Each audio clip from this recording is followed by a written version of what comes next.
Assalamualaikum warahmatullahi wabarakatuh. Apa kabar teman-teman semuanya? Semoga selalu dalam lindungan Allah Subhanahu wa taala dan selalu dilimpahkan nikmat sehat walafiat. Amin ya rabbal alamin. Baiklah, pada kesempatan kali ini kita akan membahas tentang kisah Nabi Sulaiman alaihi salam. Sebelum kita lanjut, kita bahas terlebih dahulu tujuan pembelajarannya. Tujuan pembelajarannya adalah agar kita dapat mengetahui dan menceritakan kisah teladan Nabi Daud alaihissalam dan Nabi Sulaiman alaihissalam dengan baik dan benar. Sebenarnya di bab ini tentang Rasulullah idolaku itu kita akan membahas 5 nabi, tapi karena keterbatasan waktu kita hanya membahas 2 nabi saja dulu. Khususnya di bab ini kita akan bahas tentang Nabi Sulaiman alaihissalam. Nah, bisa kita lihat di sini Nabi Sulaiman itu adalah cucu dari Nabi Daud alaihissalam, dan Nabi Daud itu merupakan kakek dari Nabi Sulaiman alaihissalam. Seperti yang kita ketahui, Nabi Daud itu adalah raja dari Bani Israel. Setelah wafat, kemudian Nabi Daud menurunkan tahtanya kepada Nabi Sulaiman alaihissalam untuk menjadi raja Bani Israel.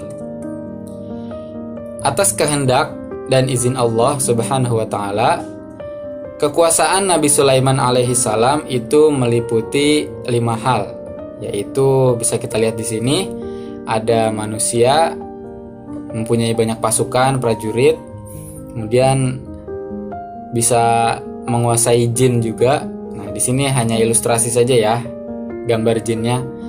Sebenarnya jin itu kita tidak mengetahui bentuk pastinya, hanya Allah yang tahu. Di sini Mister hanya mengilustrasikan saja. Kemudian yang ketiga, menguasai hewan-hewan. Nah, Nabi Sulaiman bisa berbicara dengan hewan. Nanti ada kisahnya dengan seekor semut dan lain-lain. Kemudian kekuasaannya juga terhadap tumbuhan dan angin. Nah, ini kesemuanya atas izin Allah Subhanahu wa taala. Ada satu kisah waktu itu pasukan Nabi Sulaiman sedang lewat di suatu lembah, kemudian ada sekawanan semut yang bergerombol melihat pasukan Nabi Sulaiman lewat, kemudian ada salah satu semut yang memberitahukan kepada teman-temannya. Intinya begini ya, bahasa Mister jelasin. Ayo teman-teman, awas, ada pasukan Nabi Sulaiman mau lewat. Kalau nggak mau terinjak-injak, kita masuk ke dalam lubang, gitu. Nah, maka Nabi Sulaiman mendengar hal itu, kemudian karena Nabi Sulaiman paham, jadi bisa mendengar bahasa semut, kemudian memerintahkan pasukannya untuk berhenti terlebih dahulu karena semut-semut ingin lewat masuk ke sarangnya, seperti itu. Kemudian ada juga satu kisah tentang Ratu Balqis dan kerajaannya, yaitu kerajaan Saba. Ketika sedang melakukan perjalanan jauh, Nabi Sulaiman bersama pasukannya tiba di suatu daerah dekat Yaman, kemudian merasa kehausan dan memerintahkan burung hudhud untuk mencari air untuk diminum Nabi Sulaiman dan para pasukannya. Kemudian ketika balik, burung hudhud membawakan berita, kabar bahwa dia menemukan sebuah kerajaan yang di situ ada ratunya yang sangat cantik, yaitu Ratu Balqis.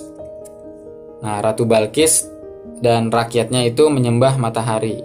Nah, mendengar hal tersebut dari burung hudhud, kemudian Nabi Sulaiman memberikan surat kepada Ratu Balqis agar mengikuti ajaran Nabi Sulaiman, yaitu kepada agama tauhid, mengesahkan Allah Subhanahu wa taala.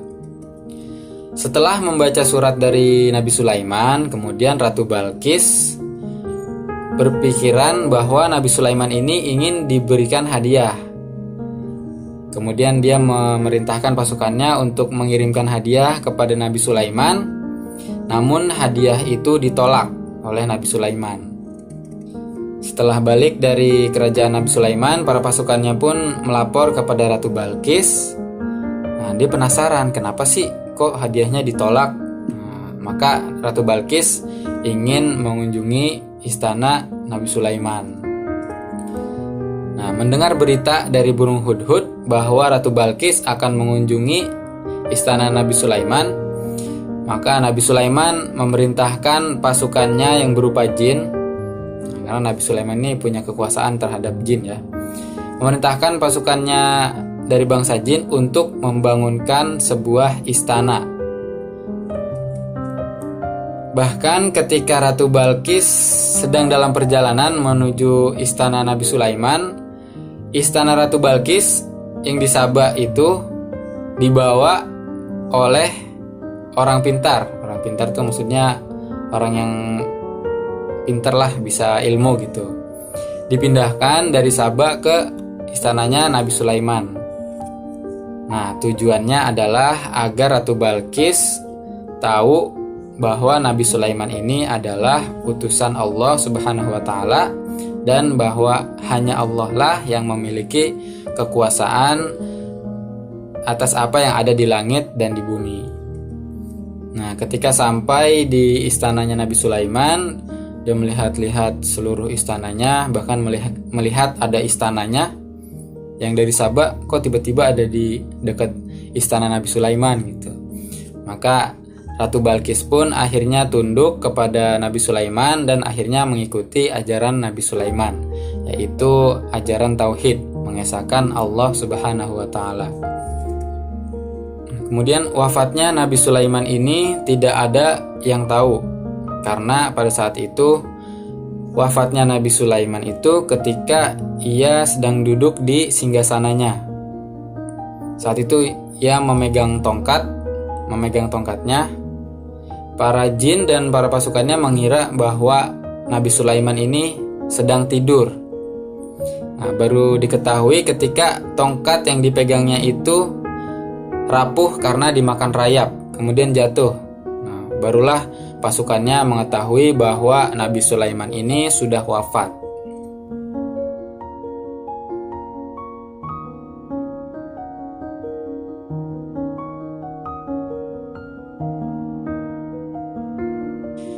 Baik, itu tadi penjelasan dari Mister tentang kisah Nabi Sulaiman.